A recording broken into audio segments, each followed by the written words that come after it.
Hello human beings, I'm here, let's get technical. Today we'll talk about why year-round school is superior to our current summer break system. Dude from Technicality? Since I'm a student, I think that's a terrible idea, and I found this video of a cat on a Roomba, so I'm gonna go ahead and watch that instead. No, don't go away, wait, stop.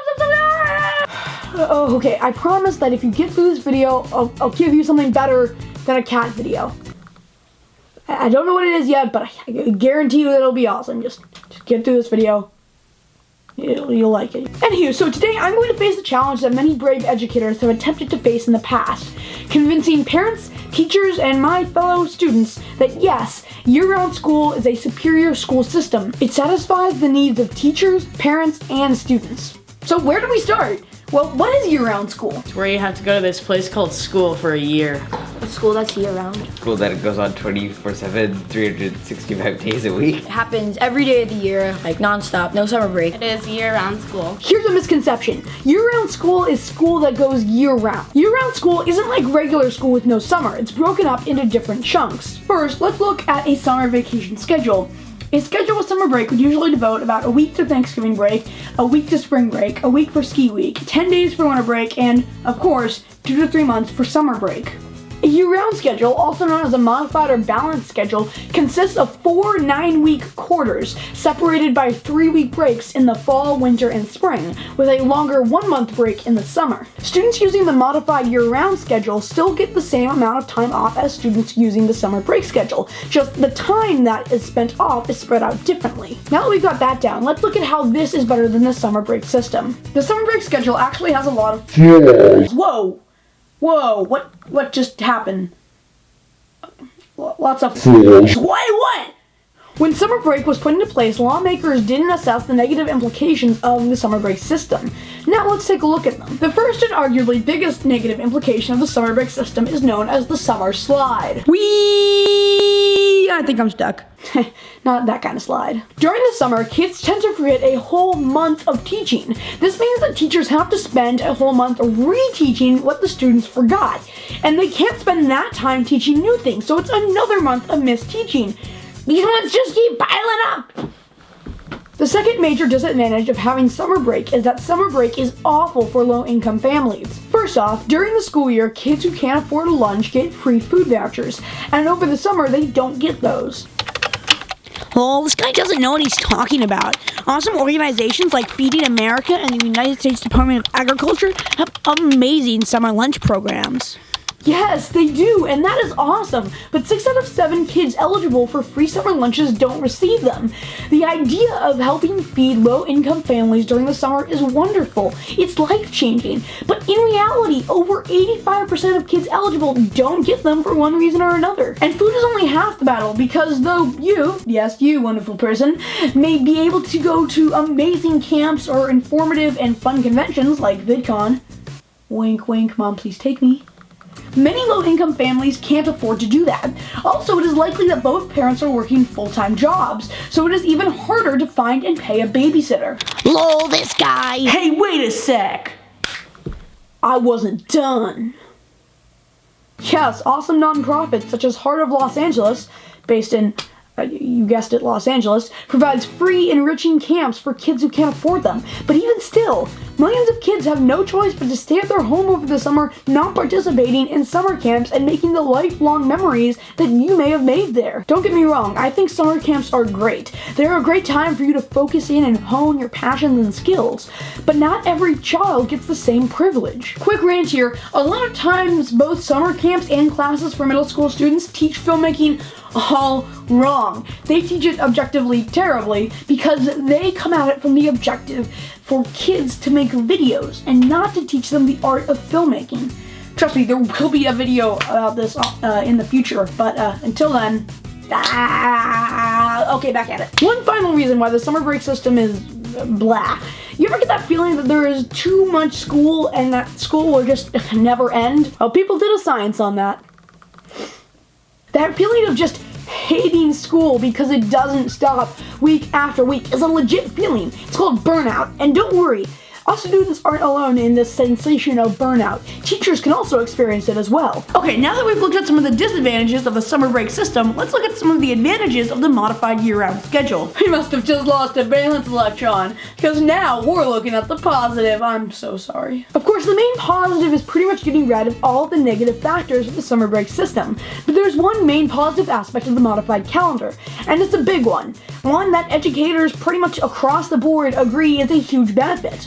The modified calendar for a year-round school year provides time for intersession. Intersession can mean different things for different schools and universities, so let's look at this through an elementary/middle school lens. Intersession, which can be mandatory but is usually an optional activity, is a time for two things: review and enrichment. Over intersession, kids who aren't quite grasping the material can spend more time reviewing the subject matter with the teacher to guarantee that they are fully and deeply understanding the topics presented to them. If you don't understand something in the time allotted in the usual school day, no need to fear. Intersession is there to review the work with you and help you with any skills that aren't yet fully developed. Man, this intersession thing sounds great. If you look at the usual classroom, about 2/5 of the kids will think that the class is moving too fast for them and will barely understand anything. 2/5 of the class thinks that the class is moving too slow and they get bored, and the other 1/5 thinks that the class is moving just right. So intersession caters to the kids who thinks that the class is moving too fast, but what about the other 2/5? What about the kids who think that the class is moving too slow? Don't worry, intersession has got something for you too.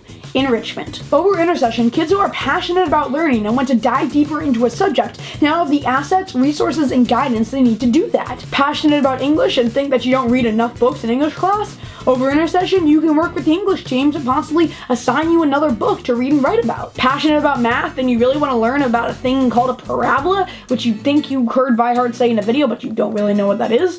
Well, over intersession, you can work with the math team to dive deeply into parabolas and hyperbolas. Also, quick side note, if you don't think you're reading enough in English, I recommend The Curious Incident of the Dog in the Nighttime. An amazing, amazing work of literature. And parabolas are what you get when you graph a quadratic function. You're welcome. Usually, intersession is held on the first and, depending on the school, possibly also second week of each 3-week break.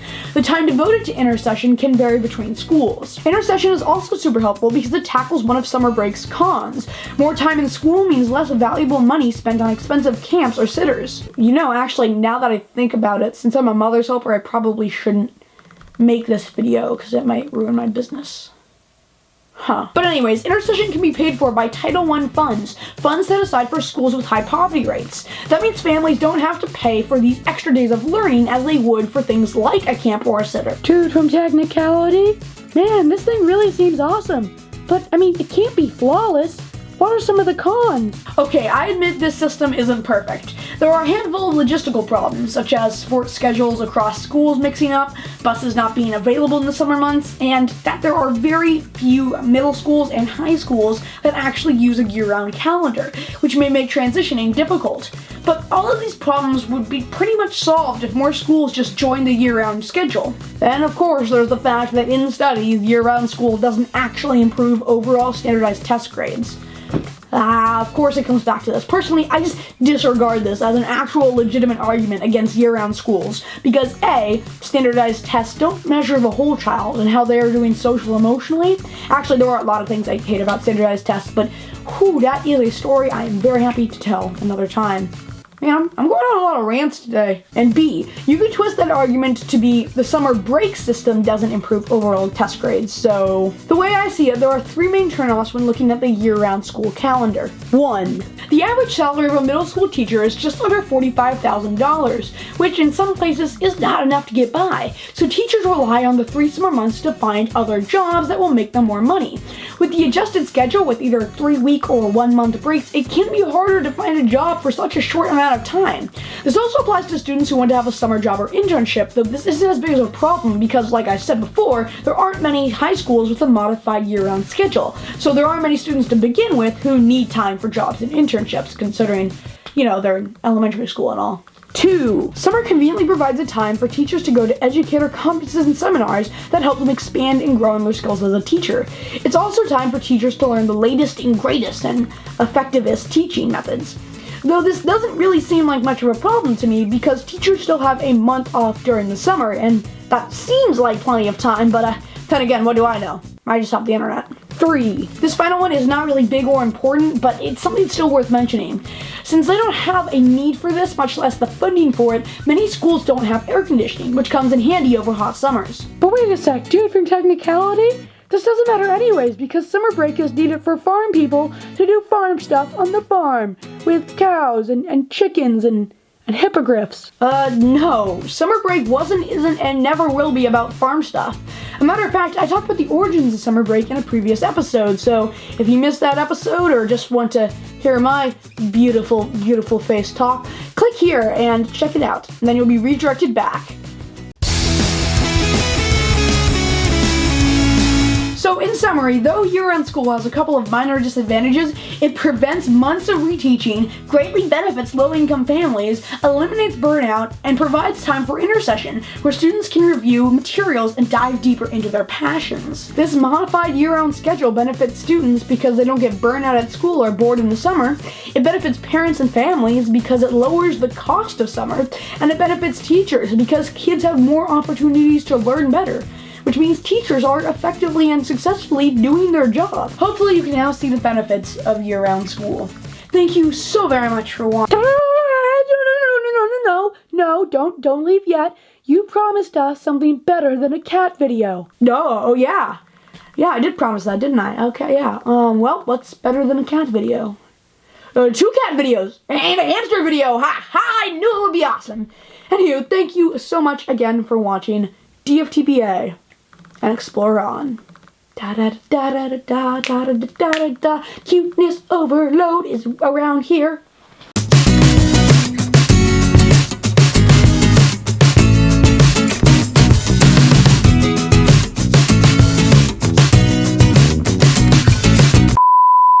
What is year-round school? It's a globe that has the text school around it, so it's a ground. Yeah, well! Yes, yes. Do you have a few words for the camera? Hi, Mom.